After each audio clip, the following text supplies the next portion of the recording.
Kehilat Shalom. So as I mentioned, my introduction to the Haftarah, we have two cases of children at risk in the Parashat. We read one on the first day of Rosh Hashanah, the other on the second day of Rosh Hashanah, and this morning we read both as the third triennial reading, right? And Ishmael and Isaac both have, what we would call in current parlance, near-death experiences, right? Sarah tells Abraham to banish Ishmael. He doesn't want to, but God says, whatever your wife tells you to do, that's what you should do. Okay, so this is the first of Abraham's 10 trials, right? By the way, it's a specific commandment. It's not a general commandment. Right? You don't have to feel that that's not anyway, right? So Hagar and Ishmael are banished to the desert. The water Abraham has given them runs out, and Hagar puts the boy under a bush and sits some distance away. She doesn't want to witness his death, right? And the Akedah, we all know that story. There's a similarity in what happens in both of these stories, right? God opens Hagar's eyes and she sees a well, and thus she and Ishmael are rescued, right? After the angel tells Abraham not to kill Isaac, Abraham turns around and there's a ram caught by its horns in the thicket, right? Now, we're used to biblical stories of divine intervention, right? And within the last week, I was asked, and this is a complicated thing that I'm not going to go into, right? But where is divine intervention today, right? We sure could use some.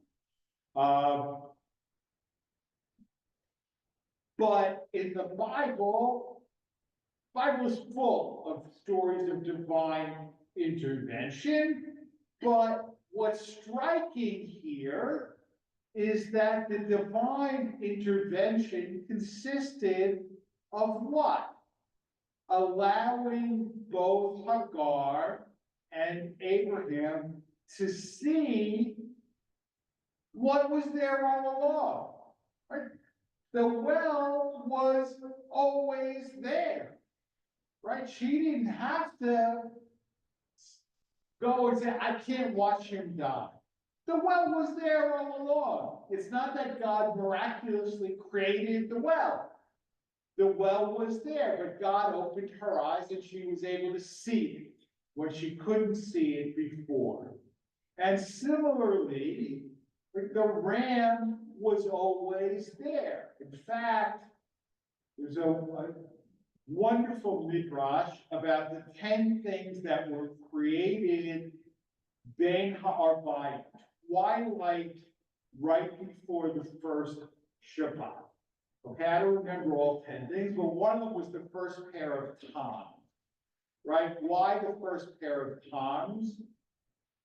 You can't make tongs without tongs, right? You need, right? I mean, I know probably none of us are blacksmiths even as a hobby, but you need tongs to make tongs.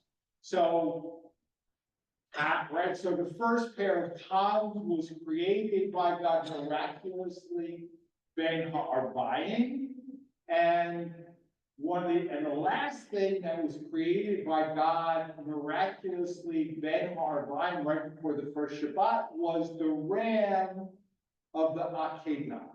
Okay, so not only was that poor ram there, like from the beginning of the story, that poor ram was there from the creation of the world, right? So God just opens Abraham's eyes and allows him to see what was already there, right? And there is this phenomenon called refrigerator blindness, right?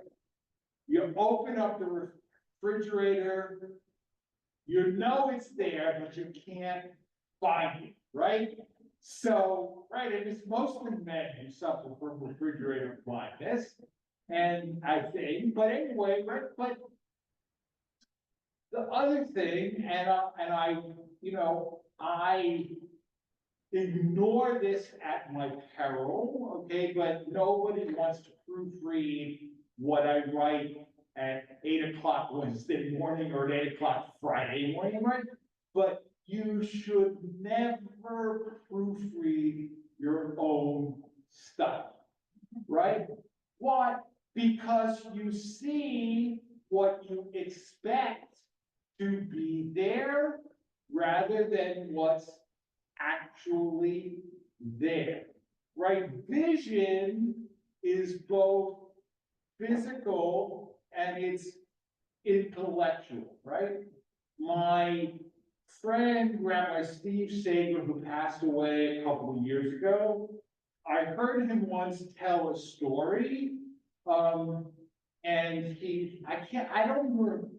sometimes I think he attributed it to the Ishbitzer Rebbe, sometimes I think that he attributed it to the Piazetzner Rebbe, but regardless, I can't find the story, all right? So I have to tell it by memory, right? But here's the story. There was a beggar, and how the beggar took care of his family by going from door to door and asking for alms. And that's how he supported his family. And one day he had a dream that he had become a king. Okay, and in Hasidic tales, dreams are very, very important because they're going to come true, right? And so you would think that this beggar having a dream about becoming the king would be delighted, right? He was terrified. He was terrified and he was distraught. All right, why was he terrified and distraught? Because as king, he's responsible for the welfare, not only of his family, but of the whole people, right? And he says, how in the world am I ever going to be able to knock on enough doors to beg alms for the entire populace, right?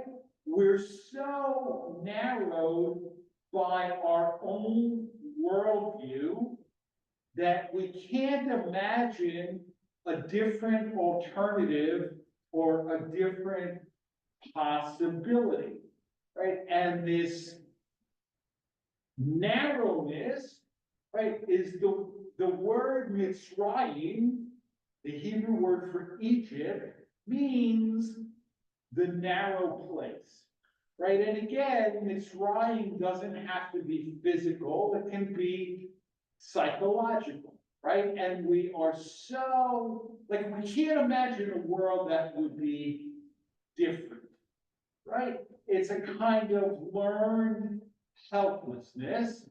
And because we can't imagine a world that's different, we don't even look for other possibilities, right?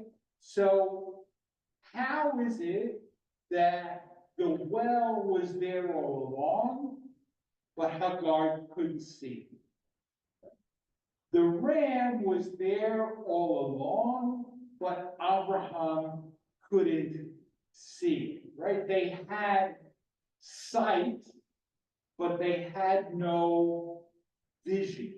They had no vision, and we have the ability, I mean, I really believe that I heard the late Rabbi Seymour Esra say this. He was a rabbi in Baltimore, Brian, you knew, right?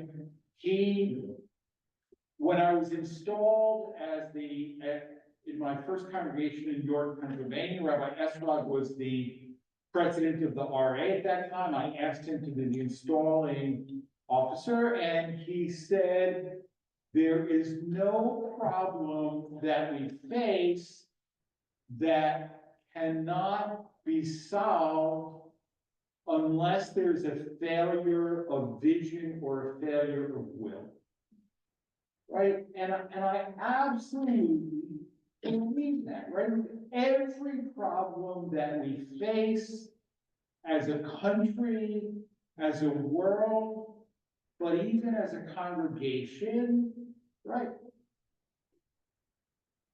If we don't solve it, there's either a failure of vision or a failure of will, right? And so we are embarked now upon a radical new course that, frankly, we should have embarked upon years ago, right?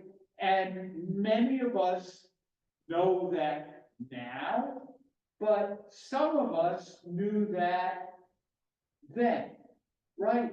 But a shul that doesn't own its own building,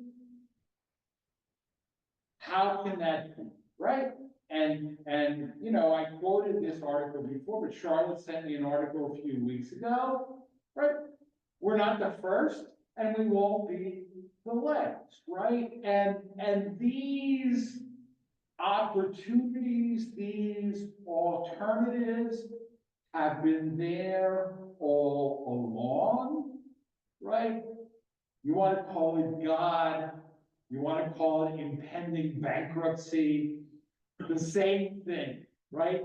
They opened up our eyes to see what was there all along, right? And that is why the Hebrew word chazon, right, means vision, but not in the sense of like, right, I have to go, right, like I have to renew, this is true, I have to renew my driver's license, right? So if I was saying that in Hebrew, I don't need a bidikat chazon, right? I need a bidikat riniyah, right? I need a test of my ability to see, right? Because a bidikat, right, in Hebrew, in English, we say a vision test, right? But really, there's a difference between eyesight and vision, right? And you could have good eyesight, but no vision. You could have good vision, but no eyesight, right? But God, and that is the kind of divine intervention that we have in both of these stories, simply to open up our eyes enough for us to see what's already there. Shabbat Shalom. Yeah, Brian. This also sounds similar to Balaam and the donkey. Like the donkey saw it, but Balaam didn't see it until he had the vision of the belief that it was there. So could there be some belief involved here? Like they believe that, like, Abraham believed that something would happen, so he wouldn't have to end up going through with it. Hagar believed that somehow the child would be saved. I mean, could there be some corollary there? Yeah, absolutely, right? I mean, belief,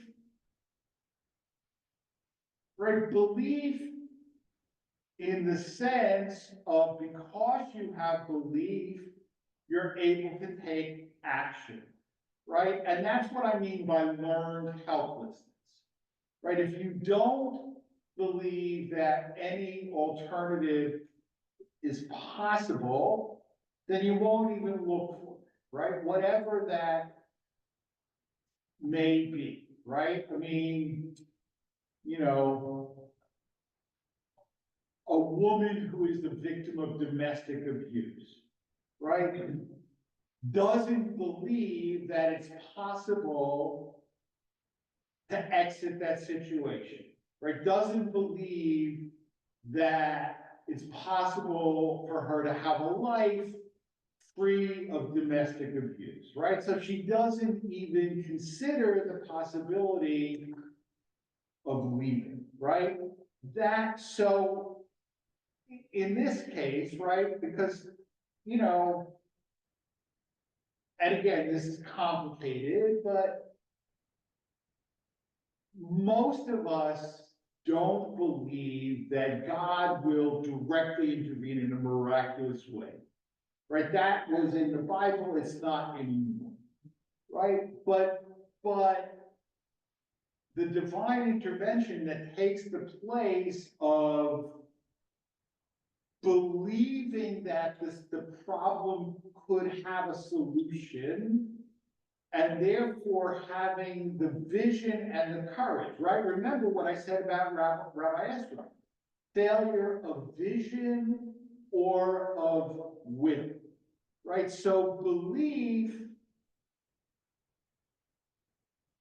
is what gives us the will. And then the will is what gives us the vision, right? So absolutely, right? I mean, because again, I mean, presumably there was nothing wrong with Bilam's eyesight, right? You know, the angel with the sword was there all along, right? If the donkey saw it, but Bilam could, so there was no, and that's why it's kind of funny, right? That in this case, the donkey has vision and the prophet has no vision, right?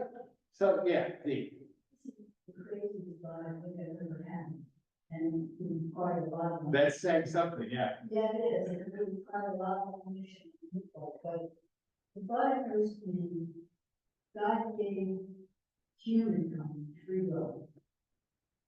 There were points in time where you could separate free will, and he intervened, and you had Sodom and Gomorrah, and Noah, and the whole resolution. It seems to me in some ways, as in today's society, especially in the United States, where people are all over the world, people are killing each other, blah, blah, blah. Seems to me that there's a time and place where we are as bad, if not worse, than the times when we intervene.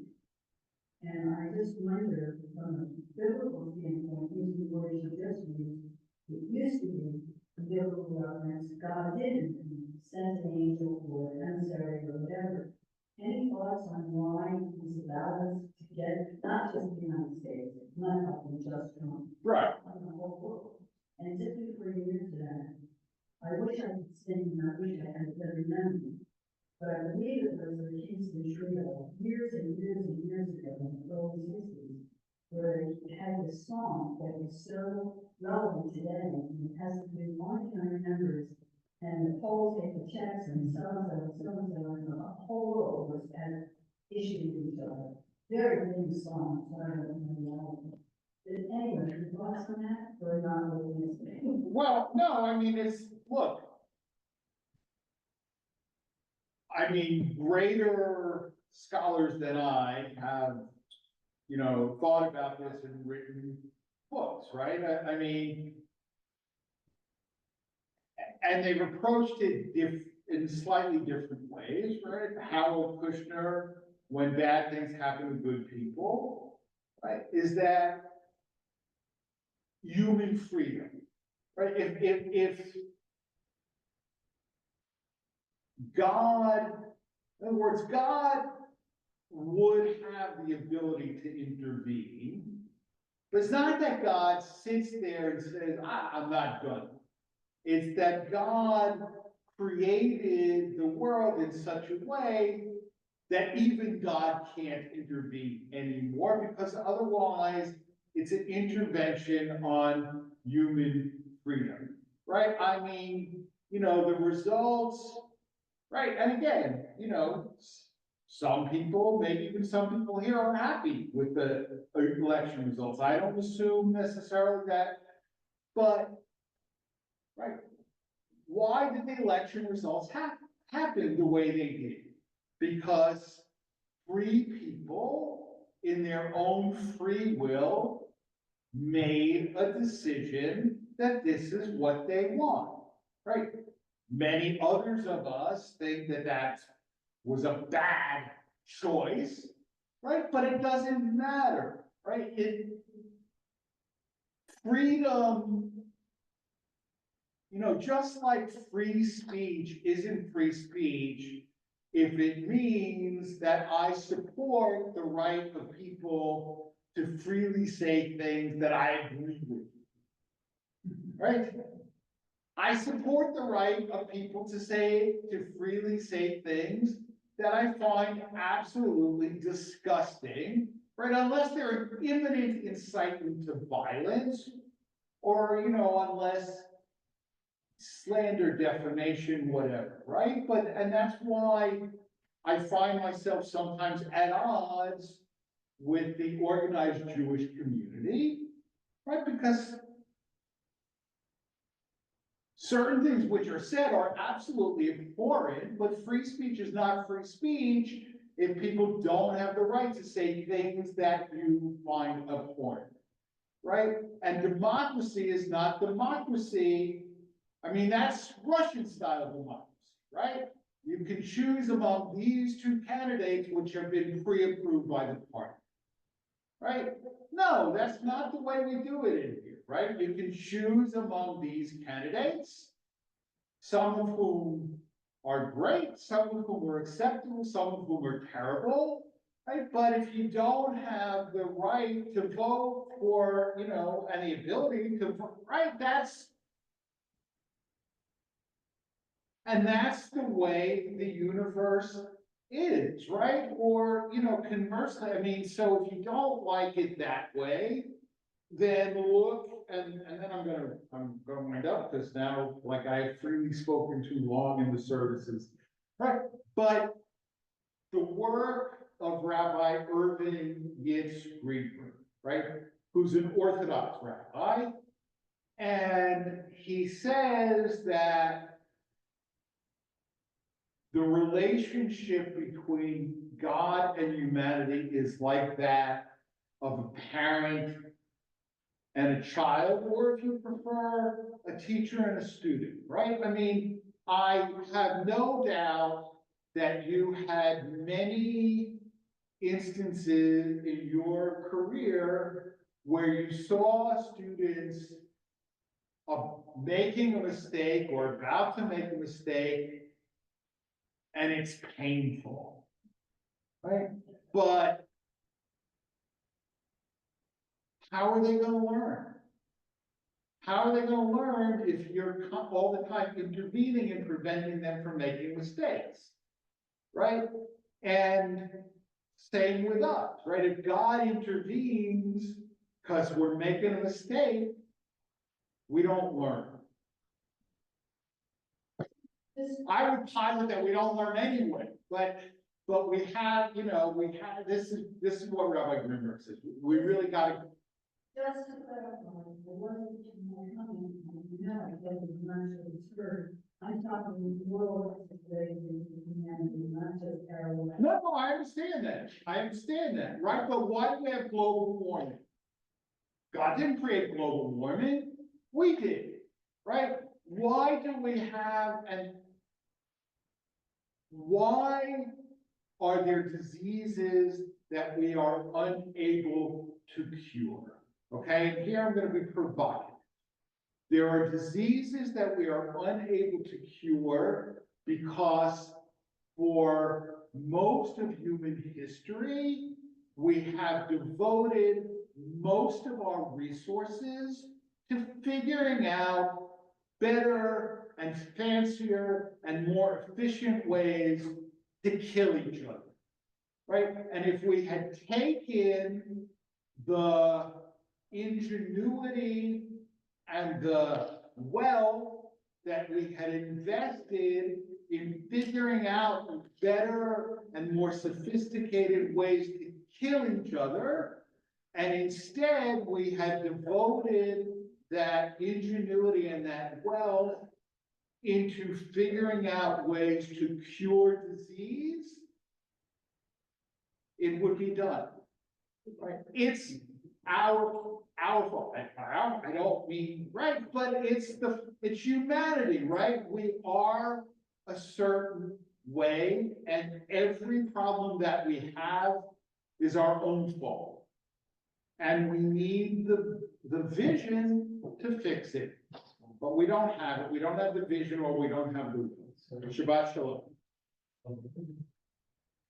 Continue with Kaddish before Musaf, or the Musaf Servant, and then the Musaf Amidah, 155 in the Shabbat Siddur, 428 in the full Siddur, and then we'll say the first two pages of the immediate